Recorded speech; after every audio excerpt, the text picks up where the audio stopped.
Selamat datang ke The Debate, ruang pemikiran di mana kita meneliti pelbagai perspektif intelektual secara mendalam. Anda tahu, kalau kita bersembang tentang arkitek atau kejuruteraan, wujud satu jangkaan terhadap ketepatan yang mutlak. Kita melihat pelan tindakan, kita nampak struktur keluli, tiang konkret dan jurutera boleh menunjuk tepat ke arahnya sambil berkata, inilah asasnya. Jika tiang ini dialihkan, keseluruhan bangunan akan runtuh. Semuanya sangat jelas, hitam dan putih. Betul, sesuatu itu sama ada kukuh atau rapuh. Ia memberikan kita rasa selamat kan? Kita sebagai manusia memang secara fitrahnya menyukai perkara yang boleh dilihat, diukur dan dikategorikan ke dalam kotak-kotak yang kemas. Struktur fizikal tidak menipu. Ya, tetapi apabila kita melangkah ke dalam dunia sejarah, teologi dan mistisisme rohani, tiba-tiba pelan tindakan yang kononnya jelas itu seakan-akan terbakar. Ia menjadi sangat subjektif. Tepat sekali. Jadi hari ini, kita akan menelusuri sebuah naratif sejarah yang sangat kompleks mengenai ajaran Syekh Siti Jenar pada abad ke-15 dan ke-16 di Tanah Jawa. Khususnya, kita akan merungkai falsafah Manunggaling Kaula Gusti atau penyatuan hamba dengan pencipta serta pertikaian teologi dan politiknya dengan Majlis Wali Songo dan Kesultanan Demak. Satu topik yang sangat berat dan menarik. Sangat berat. Persoalannya, adakah ajaran mistik Syekh Siti Jenar ini merupakan satu kebenaran rohani yang membebaskan atau ia satu ancaman yang berpotensi menghancurkan tatanan sosial? Bagi saya mempertahankan perspektif arus perdana Majlis Wali Songo. Saya berhujah bahawa struktur undang-undang agama atau syariat adalah mutlak diperlukan. Tanpanya, masyarakat akan runtuh. Tetapi saya tahu anda melihat ajaran Syekh Siti Jenar ini bukan sebagai satu ancaman, kan? Betul. Saya mewakili perspektif Syekh Siti Jenar di sini. Dan saya melihat pandangan beliau bahawa pengalaman rohani dalaman, kesedaran tentang penyatuan Tuhan di dalam diri manusia sebagai realiti yang jauh lebih mendalam berbanding kepatuhan membuta tuli kepada ritual luaran semata-mata. Ia bukan satu ancaman, ia adalah satu bentuk evolusi kesedaran. Kalau begitu, kita perlu bermula dengan akar percanggahan ini, iaitu konsep ketuhanan itu sendiri. Apabila kita meneliti hujah Majlis Wali Songo seperti Sunan Kudus dan Sunan Monang, mereka meletakkan satu sempadan ontologi yang sangat keras. Bagi mereka, Tuhan adalah pencipta yang maha agung dan dia berasingan secara mutlak daripada makhluk ciptaannya. Ini adalah konsep ketuhanan yang transenden. Maksudnya, terdapat dinding kaca antara Khalik yang mencipta dan makhluk yang dicipta. Ya, pemisahan yang sangat jelas. Kenyataan radikal seperti aku adalah Tuhan itu mencemarkan kemurnian konsep tauhid. Mengekalkan garis pemisah ini bukanlah bertujuan untuk menjauhkan manusia daripada Tuhan.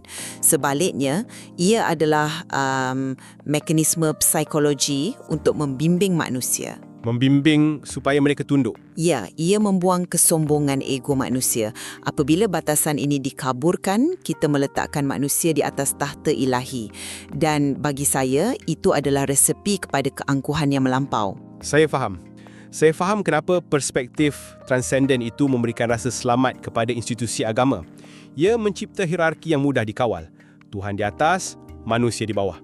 Tetapi ajaran Syekh Siti Jenar menawarkan satu kosmologi yang berbeza sama sekali. Beliau membentangkan Tuhan yang imanen. Maksud anda, Tuhan yang berada di dalam diri? Tepat. Tuhan yang hadir, membergetar dan bersemayam di dalam intipati ciptaannya sendiri. Falsafah beliau menolak idea bahawa Tuhan itu satu entiti fizikal yang duduk memantau dari jauh di dada langit. Sebaliknya, sifat ilahi itu memanifestasikan dirinya dalam diri setiap manusia melalui apa yang disebut sebagai roh al-idafi. Percikan nyawa ketuhanan. Betul, percikan nyawa itu. Dan mengenai isu keangkuhan yang anda sebutkan tadi, begini, ini adalah salah faham yang paling besar terhadap falsafah Manunggaling Kaula Gusti. Ia sering disamakan dengan kesombongan Firaun, seolah-olah seorang manusia biasa mendabik dada menuntut disembah. Tunggu sebentar, bila anda sebut tentang salah faham dan frasa seperti fana atau peleburan ego yang selalu dikaitkan dengan Siti Jenar, adakah ini bermaksud manusia itu hilang kesedaran kemanusiaannya secara literal? Atau ia lebih kepada pergeseran psikologi semata-mata? Kerana apabila seseorang berkata, aku adalah Tuhan, bagi orang awam, itu kedengaran sangat narsistik. Ia adalah satu anjakan psikologi dan spiritual yang radikal, bukan narsisisme fizikal. Konsep fana bermaksud peleburan ego yang paling mutlak. Cuba bayangkan sebegini. Ego manusiawi, identiti yang bernama Siti Jenar, segala cita-cita duniawinya, hawa nafsunya, semua itu telah hancur. Semuanya hilang. Hilang. Kewujudan hamba itu lebur dan realiti yang tinggal memancar hanyalah kewujudan Tuhan. Metafora klasik yang paling tepat adalah titisan air hujan yang jatuh ke dalam lautan luas. Apabila titisan itu menyentuh permukaan air, ia bersatu. Titisan itu tidak lagi wujud sebagai satu entiti yang terasing. Yang ada hanyalah lautan. Jadi apabila terucap kata aku adalah Tuhan, kata ganti nama aku di situ bukanlah merujuk kepada tubuh badan Siti Jenar yang sedang berdiri. Bagaimana ia boleh dianggap sebagai satu kesombongan jika diri yang sombong itu sendiri sudah dimatikan? Oh, wow. Metafora lautan dan titisan air itu memang puitis. Dan saya akui, dari sudut teologi mistik, ia mempunyai kedalaman yang tersendiri. Tetapi kalau kita terima premis tersebut, bahawa ego sudah lebur dan Tuhan sentiasa ada di dalam diri, ini secara logiknya akan melahirkan satu lompang yang sangat besar secara praktikal. Lompang dari segi amalan? Ya, apa perlunya struktur ibadah luaran? Di sinilah saya mula melihat bahaya dalam pendekatan Syekh Siti Jenar. Beliau bukan sahaja mengangkat darjat pengalaman dalaman, beliau mula memperlekehkan amalan ritual fizikal seperti solat 5 waktu, puasa dan haji. Beliau mengkritiknya ya? Mengkritik dengan keras. Dalam teks, beliau melabelkannya sebagai falson kabeh. Bermaksud perbuatan yang telah dipalsukan maknanya jika dilakukan tanpa hakikat. Bagi saya, ini sangat berbahaya. Saya suka gunakan analogi ini. Syariat dan ritual agama ini ibarat kulit pelindung sebiji buah, manakala pengalaman rohani dalaman itu adalah isinya. Dan anda berpendapat kulit itu tidak patut dibuang sama sekali? Tepat, kerana kulit itu ada fungsi biologi dan struktural. Ia mungkin pahit, tidak semanis isi, tetapi ia melindungi. Jika anda membuang kulit pelindung itu sebelum isinya benar-benar matang, buah tersebut akan terdedah kepada udara, diserang ulat, serangga dan akhirnya membusuk. Jadi, anda melihat syariat sebagai dinding? Ya. Syariat menyediakan struktur, jadual dan dinding moral. Tanpa struktur solat fizikal yang terikat dengan masa tertentu, bukankah manusia biasa akan sangat mudah tergelincir ke dalam kemalasan? Kemalasan yang kemudiannya diberikan justifikasi kosmik, macam, oh, saya tak perlu solat kerana hati saya sentiasa dengan Tuhan. Tanpa kerangka kulit itu, bagaimana isi roh kita mau bertahan dalam dunia yang penuh dengan gangguan ini? Saya boleh faham mengapa analogi kulit dan isi itu sangat popular di kalangan ilmuwan ortodoks. Memang masuk akal. Tetapi rasanya ada satu kelompangan besar dalam logik tersebut apabila kita aplikasikannya pada ajaran Siti Jenar.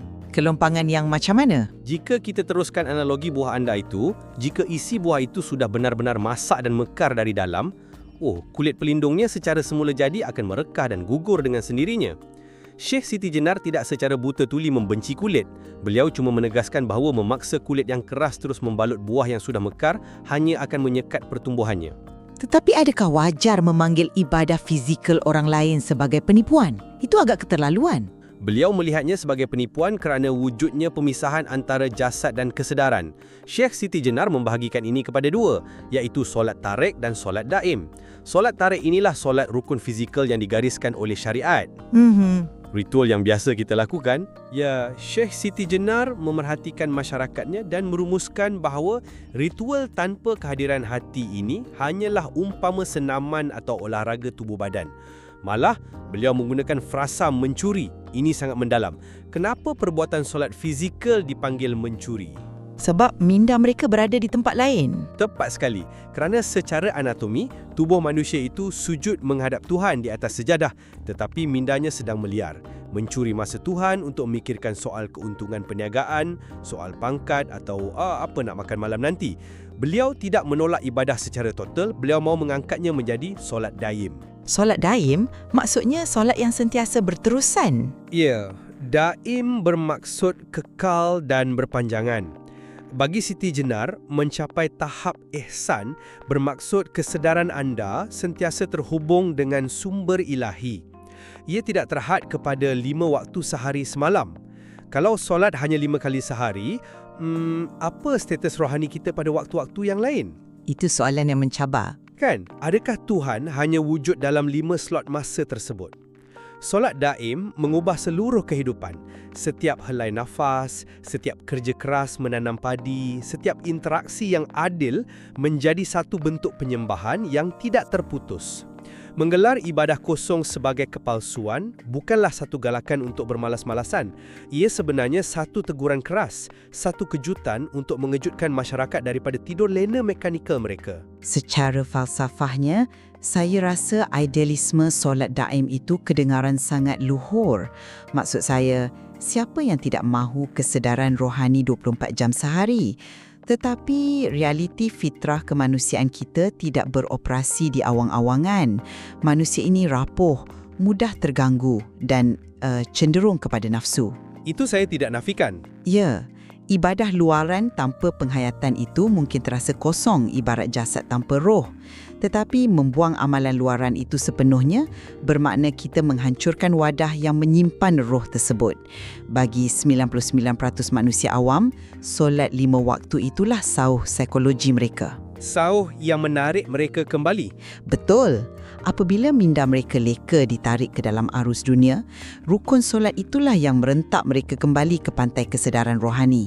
Anda tidak boleh harapkan seorang manusia biasa mengekalkan ihsan ketika sedang marah, berniaga atau bersedih tanpa sebarang metodologi fizikal. Saya tidak menolak bahawa manusia memerlukan disiplin. Tetapi kita perlu meneliti kesan sosial yang berlaku apabila dogma fizikal ini dipaksakan secara mutlak, yang mana membawa kita kepada pergeseran politik antara Siti Jenar dan Kesultanan Demak. Ini bukan sekadar isu sama ada patut solat berjadual atau tidak. Hukuman mati ke atas Syekh Siti Jenar pada terasnya adalah penyelesaian politik. Menarik. Anda melihat Majlis Wali Songo bertindak semata-mata atas arahan istana untuk mengekalkan kuasa politik Kesultanan Demak. Anda kena ingat lanskap sejarah Jawa pada masa itu. Kesultanan Demak baru sahaja mahu memusatkan kuasanya selepas kejatuhan Empayar Agung Hindu-Buddha Majapahit. Sebuah kerajaan baru sentiasa berada dalam keadaan paranoia. Mereka amat memerlukan kepatuhan sosial, hierarki yang dihormati dan rakyat yang menuruti perintah. Kemudian datanglah ajaran Syekh Siti Jenar dengan elemen egalitarianisme atau kesamarataan radikal yang mengakar dalam falsafah manunggaling kaula Gusti. Bagaimana konsep penyatuan rohani ini mengancam tahta? Bukankah ia hanya bersifat peribadi? Kerana Syekh Siti Jenar tidak menyampaikan ajaran ini secara eksklusif di istana. Beliau membawanya ke akar umbi. Bayangkan, beliau memberitahu kaum tani miskin, buruh dan rakyat jelata yang selama berabad-abad dikondisikan oleh sistem kasta feodal bahawa mereka juga membawa Tuhan di dalam diri mereka. Oh, saya mula nampak ke mana arahnya ini. Yap. Secara tiba-tiba, masyarakat Marhain ini menyedari bahawa nilai spiritual mereka adalah sama dengan raja yang bertakhta. Ini meruntuhkan keseluruhan naratif kosmik yang menyokong kerajaan Demak. Sultan Demak memerintah dengan naratif bahawa beliau adalah Zillullah fil alam, bayangan Allah di muka bumi. Betul. Mengapa seorang petani perlu sujud atau menyembah seorang raja jika Tuhan yang sama juga bersemayam di dalam dada si petani? Siti Jenar dituduh sesat dan dihukum bunuh bukan kerana beliau gagal memahami teologi, tetapi kerana beliau secara efektif sedang membina satu revolusi mental di kalangan rakyat bawahan yang mengancam status quo sebuah empayar yang rapuh. Saya boleh terima fakta bahawa wujud motif politik yang kuat bagi Demak untuk melenyapkan pengaruh Siti Jenar. Sejarah tidak pernah sunyi daripada pemerintah yang memanipulasi agama demi kelangsungan tahta. Namun, kita tidak boleh nafikan bahaya praktikal yang benar-benar wujud. Saya mesti mempertahankan rasional Wali Songo dalam hal ini, terutamanya jika kita lihat dari kacamata kestabilan masyarakat. Cuba kita bawa falsafah ini keluar dari bilik darjah mistik dan letakkannya ke jalanan. Anda risau tentang terjemahan konsep ini oleh orang awam? Semestinya, cuba bayangkan realitinya. Seorang petani miskin pada abad ke-15 yang tidak pernah mendalami disiplin syariat yang ketat, tiba-tiba diajar bahawa dirinya adalah sebahagian daripada entiti ketuhanan. Apa yang akan berlaku kepada sistem perundangan dan moraliti masyarakat? Anda fikir mereka akan memberontak? Lebih buruk daripada itu. Bayangkan jika seorang pencuri yang mempercayai Tuhan wujud dalam diriku ditangkap di pasar kerana merompak. Di hadapan hakim, dia boleh berhujah, bukan aku yang mencuri hartawan ini tetapi kehendak mutlak ilahi yang menggerakkan tanganku untuk mengambilnya. Manipulasi teks rohani, Tepat sekali. Bagaimanakah sebuah peradaban mahu mentadbir undang-undang jika setiap jenayah, setiap penipuan dan setiap pemberontakan boleh dijustifikasikan dengan alasan ia adalah perbuatan Tuhan? Ia akan mencetuskan anarki. Masyarakat akan berada dalam kekacauan yang total, chaos. Inilah sebabnya mengapa Sunan Giri, salah seorang daripada wali, menentang keras penyebaran ajaran ini secara terbuka. Ya, saya tahu tentang bantahan beliau. Beliau memberikan analogi yang cukup klinikal. Kata beliau, mengajarkan ilmu hakikat peringkat tinggi kepada orang awam adalah ibarat memberikan potongan daging pejal kepada seorang bayi yang sepatutnya masih menyusu. Saya memang menunggu anda mengeluarkan hujah analogi bayi dan daging itu. Ia adalah alasan klasik yang sering digunakan oleh golongan literalis untuk membenarkan monopoli pengetahuan. Tetapi metafora itu sangat tepat secara mekanisme. Daging itu sendiri adalah makanan yang sangat kaya, penuh protein dan khasiat, sama seperti ilmu hakikat. Tetapi perut bayi tersebut belum mempunyai enzim, asid dan struktur pencernaan yang matang untuk menghadamnya. Jika anda suapkan daging itu secara paksa, ia bukan menguatkan bayi itu. Ia menyebabkan bayi itu tersedak dan mati. Begitu juga dengan minda masyarakat awam. Mereka belum mempunyai enzim spiritual, iaitu asas syariat dan akhlak untuk memproses pemikiran wahdatul wujud. Memberikan falsafah seberat ini sebelum mereka menguasai batas halal dan haram hanya akan membunuh fungsi akal mereka. Oleh sebab itu, mengekang ajaran Siti Jenar dilihat oleh Wali Songo sebagai tugas perubatan kecemasan demi memelihara kesihatan masyarakat. Metafora enzim spiritual itu menarik. Tetapi perhatikan implikasi yang terselindung di sebaliknya. Analogi bayi dan daging itu pada hakikatnya adalah satu bentuk elitisme beragama yang sangat merendahkan martabat manusia. Merendahkan? Bagaimana? Jika institusi agama sentiasa melayan rakyat jelata seperti bayi yang tidak matang, bilakah mereka akan membesar? Siapakah Wali Songo untuk menentukan bahawa rahsia kerohanian ini mesti dimonopoli oleh golongan bangsawan dan ulama elit, manakala rakyat bawahan hanya layak disuapkan dengan ritual ketakutan? Ia bukan ketakutan, ia adalah kerangka moral untuk keharmonian. Tetapi kerangka moral yang anda maksudkan itu sangat bergantung kepada paksaan. Keadaan kekacauan atau anarki yang anda risaukan tadi, di mana pencuri memanipulasi agama, berpunca daripada andaian bahawa manusia hanya akan berkelakuan baik jika mereka diancam dengan hukuman potong tangan atau hukuman neraka. Syekh Siti Jenar melihat tahap moraliti dari sudut yang berbeza. Bagi beliau, apabila seseorang itu sudah mencapai manunggaling kaula Gusti, moraliti mereka tidak lagi dipandu oleh rasa takut. Seseorang itu tidak akan mencuri atau menyakiti orang lain bukan kerana dia takut pada polis Kesultanan Demak, tetapi kerana dia mula melihat manifestasi wajah Tuhan di dalam diri manusia yang mahu disakitinya itu. Oh wow, itu satu perspektif yang sangat berbeza. Ya. Bagaimana anda boleh menindas atau mencederakan individu lain apabila anda sedar bahawa menyakiti mereka adalah ibarat mencederakan percikan ilahi itu sendiri? Itulah kemuncak sistem kawalan moral yang sejati. Kesedaran rohani dari dalam, bukan sempadan undang-undang yang diacu dari luar. Teori kesedaran dalaman itu memang membangkitkan kekaguman, saya akui. Tetapi sejarah membuktikan berkali-kali bahawa apabila idealisme setinggi itu cuba diinstitusikan secara meluas, ia tidak mampu bertahan melawan kelemahan fitrah manusia. Ini membawa kita kepada penghujung perdebatan yang paling mendasar, iaitu soal identiti sebenar manusia di atas muka bumi ini. Saya secara konsisten berpegang bahawa kita mesti menerima realiti identiti kita sebagai kaula, sebagai seorang hamba. Hamba bermaksud entiti yang penuh dengan kelemahan rohani, sering tewas kepada emosi dan ditundukkan oleh keterbatasan jasmani. Dan kerana identiti hamba ini dilihat sangat lemah, anda percaya kita tidak boleh dipercayai untuk menguruskan kompas spiritual kita sendiri? Percayai, tetapi kita perlukan perancah atau cermin panduan. Oleh kerana identiti kita sebagai hamba yang terdedah kepada kesilapan, inilah kerangka syariat yang ditegakkan oleh Wali Songo menjadi instrumen yang tidak boleh dirunding lagi. Ya, cermin dari luar. Betul. Syariat wujud bagi menjamin keseimbangan yang praktikal antara keperluan kehidupan jasmani kita di dunia dan matlamat keselamatan rohani kita di akhirat. Menurut pandangan arus perdana, dunia ini adalah ladang untuk kita bercucuk tanam. Ia adalah tapak pembinaan di mana kita membangunkan masyarakat, membina sistem keluarga, memajukan ekonomi dan menjalankan amanah keadilan. Dunia fizikal bukanlah satu hukuman atau penjara yang kotor sehingga ia perlu dibenci. Mengabaikan tanggungjawab zahir dan hanya hanyut dalam dunia mistik adalah satu pengkhianatan kepada tugas kekhalifahan manusia. Saya faham pendirian anda, tetapi saya tidak bersetuju dengan sudut pandang yang mengangkat dunia ini sebagai medan perhambaan fizikal yang murni. Untuk benar-benar menyelami minda Sheikh Siti Jenar, kita mesti memahami betapa radikalnya pandangan beliau mengenai hakikat eksistensi. Beliau menterbalikkan realiti yang kita yakini. Menterbalikkan bagaimana? Bagi beliau, apa yang kita lalui setiap hari di dunia ini, aktiviti fizikal yang anda banggakan itu, hakikatnya adalah satu siri kematian yang panjang. Dunia ini dengan segala ilusi kebendaannya adalah alam kubur yang sebenar.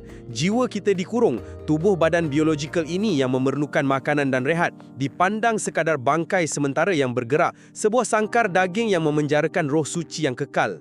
Maksudnya kehidupan rohani hanya bermula selepas mati? Kehidupan sebenar bermula apabila kita bebas daripada cengkaman panca indera dan hawa nafsu. Teks ajaran beliau mencatatkan bahawa selagi manusia terikat dengan emosi keduniaan, selagi mereka melihat pangkat dan kekayaan sebagai matlamat, mereka sebenarnya sedang berjalan dalam keadaan mati. Menarik. Identiti manusia yang hakiki tidak terbentuk dengan membina tatanan sosial di bumi. Identiti sebenar mula mekar apabila ego itu dipecahkan, di mana jiwa akhirnya menembusi sangkar duniawi ini untuk terbang bersatu semula dengan Sang Pencipta dalam suatu realiti yang tiada batas waktu dan ruang. Bagi Sheikh Siti Jenar, kewajipan utama individu bukan untuk sibuk mencantikkan penjara tersebut, tetapi untuk membina laluan rahsia, menemukan kunci dalaman dan membebaskan roh kembali kepada asalnya. Saya harus akui melihat perbincangan kita ini, walaupun saya berkeras dengan pentingnya undang-undang luaran, wacana Syekh Siti Jenar mempunyai tarikan graviti yang kuat. Kedalaman logik teologi beliau, keberanian untuk mempersoalkan dogma dan kehausan yang luar biasa untuk kebebasan jiwa, ini semua tidak dapat dinafikan. Pandangannya benar-benar mencabar mana-mana pemikir untuk menilai semula adakah agama mereka hanya berlandaskan tradisi atau pengalaman hidup yang sejati. Begitu juga bagi saya. Membedah topik ini tidak membuatkan saya buta terhadap pragmatisme pandangan anda. Keperluan kepada struktur, perundangan syariat dan sempadan moral yang dipertahankan keras oleh Majlis Wali Songo adalah nyata. Ya, struktur itu penting. Mustahil Nusantara mampu membina dan mengekalkan peradaban besar yang mampu mengharungi pelbagai zaman, penjajahan dan krisis identiti. Keteraturan duniawi itu juga ada keindahannya tersendiri. Keseimbangan ini memang satu dilema kemanusiaan. Sejarah tidak sentiasa memberikan kita garis hitam putih. Selalunya, kebenaran itu bukan terletak pada satu ekstrim semata-mata. Sebaliknya, ia bernafas dalam ruang ketegangan dinamik antara kedua-duanya, iaitu antara struktur hukum luaran yang menstabilkan masyarakat dengan desakan roh dari dalam yang merontak-rontak untuk mengenali Tuhan tanpa sebarang perantaraan. Ya, perairan mistisisme dan sejarah sememangnya sangat dalam dan selalunya tiada dasar yang jelas. Kami bukan di sini untuk menjatuhkan hukuman tentang siapa pahlawan dan siapa pendosa. Pemahaman anda, seperti biasa, akan bertambah kuat apabila anda membenarkan idea-idea ini bergeser di dalam minda anda. Tepat sekali. Teruskan menyoal, jangan takut kepada kerumitan falsafah dan galilah bahan sejarah yang lebih mendalam secara pribadi. Kerana pada akhirnya, jika kerangka luaran bangunan kehidupan kita kelihatan begitu teguh berdiri, mungkin sudah tiba masanya kita berani bertanya apa sebenarnya hakikat yang sedang bergetar di bahagian dalamnya. Terima kasih kerana menyertai wacana kami.